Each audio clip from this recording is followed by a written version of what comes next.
Salut tout le monde! Alors aujourd'hui, nous allons voir comment obtenir la réaction de son cheval en 3 étapes.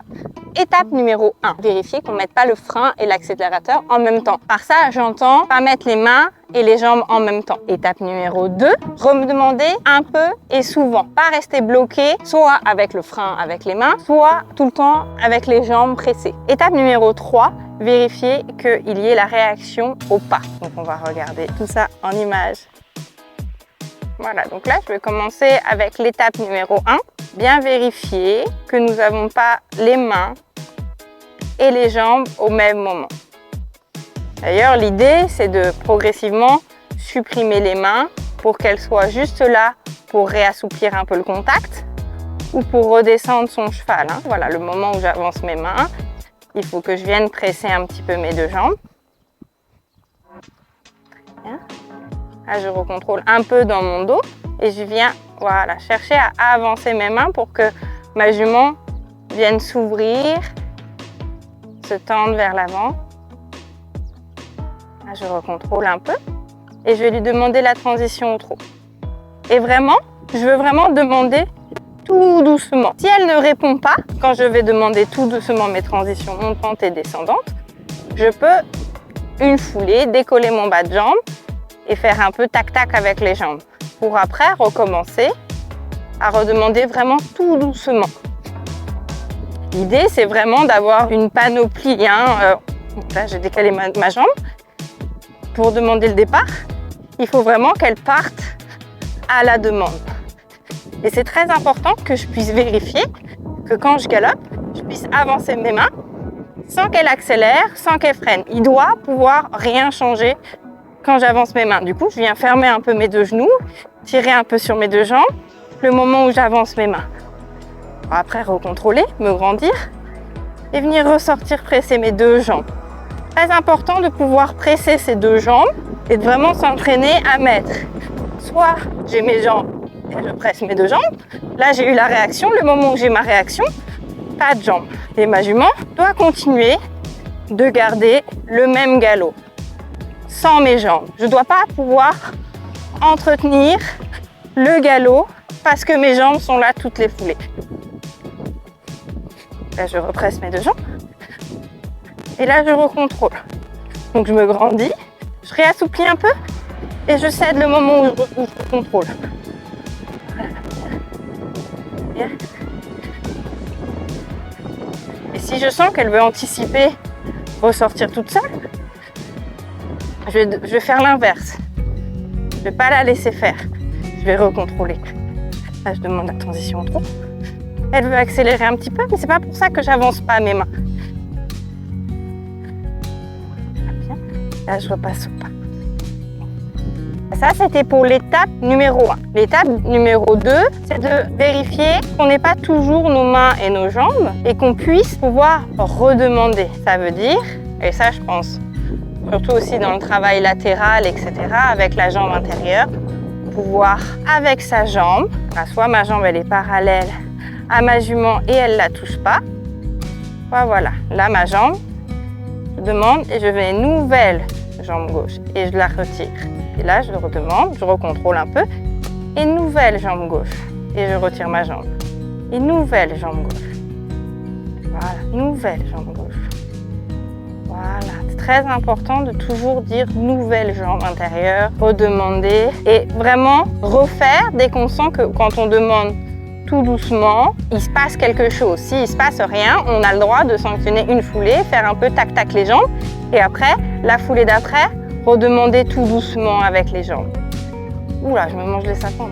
Là, je vais vous montrer sur une session à la jambe, par exemple.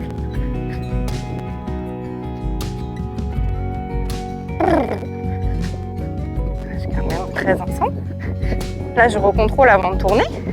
Je garde ma ligne d'avoir déjà ma ligne très droite. Et là-dessus, je viens faire nouvelle jambe intérieure. Nouvelle jambe intérieure. Pas de jambe. Nouvelle jambe intérieure. J'oriente en fait et après je dirige. Je me concentre, pareil que dans le galop tout à l'heure, de pouvoir garder le même trot. Toujours pareil. Savoir que dans une session, on perd toujours un peu la marche avant.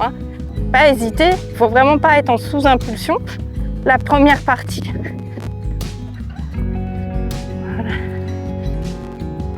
Voilà. Bien. Ça, c'était vraiment l'étape numéro 2. Et pour l'étape numéro 3, c'est plus facile de vérifier ces 2 étapes au pas d'abord, puis après dans le trot et dans le galop. Par ça, j'entends vérifier que si je presse très fort mes 2 jambes, je devrais pouvoir, même dans l'arrêt, comme ça, juste avec la presse. Il faut vraiment dissocier en fait la partie dressage et la partie réaction à ces aides. Donc là, si je fais abstraction en fait de la partie dressage, ça veut dire que je m'en fiche si elle a la tête en l'air. Toute cette partie-là n'est pas importante si je travaille vraiment la réaction à mes aides. Donc voilà. Donc déjà, il faut que dans un premier temps, si je presse fort mes 2 jambes, je puisse partir au galop en une foulée. Donc là, j'ai pressé très fort mes 2 jambes. Voilà. Donc là, elle part à droite, elle part à gauche, c'est pas grave. Donc là, ça la machine un petit peu. Bien. Et si je veux avoir la réaction à mon frein, je dois pouvoir en une foulée faire l'arrêt. Qu'elle soit fermée derrière, pas fermée derrière, à la rigueur, on s'en fiche. L'idée, c'est de sentir qu'en une foulée, je peux faire galop-arrêt et en une foulée, du pas, je peux partir au galop. Pour après, doser dans mes aides, de mettre juste un tout petit peu mes jambes pour qu'elles partent.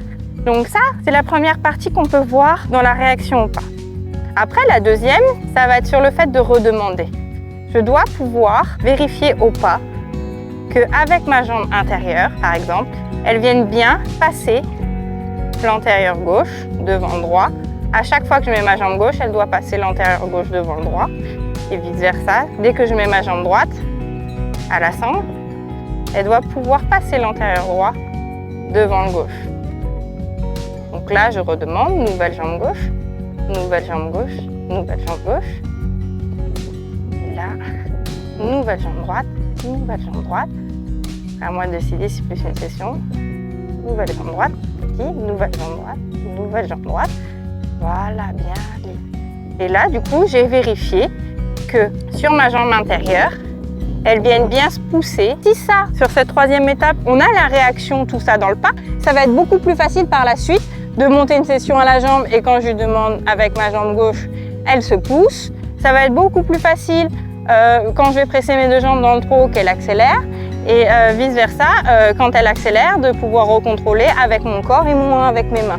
Ça va vraiment être la réaction, soit ils l'ont à 200% et là ils sont très connectés à chaque mouvement de corps qu'on peut avoir, soit ils y réagissent pas et alors à ce moment-là, il faut qu'on aille plus dans l'excès de ça pour après fignoler tout ça et de pouvoir recontrôler plus avec son corps et de mettre des actions très petites, très subtiles et que le cheval réagisse. Quand notre cheval, il y a une mouche qui se pose, il sent tout de suite tout. Il faut vraiment associer ça et créer ça, que ça soit la même chose un petit peu avec nos jambes. Donc voilà, j'espère que ce tuto YouTube a été assez clair pour vous.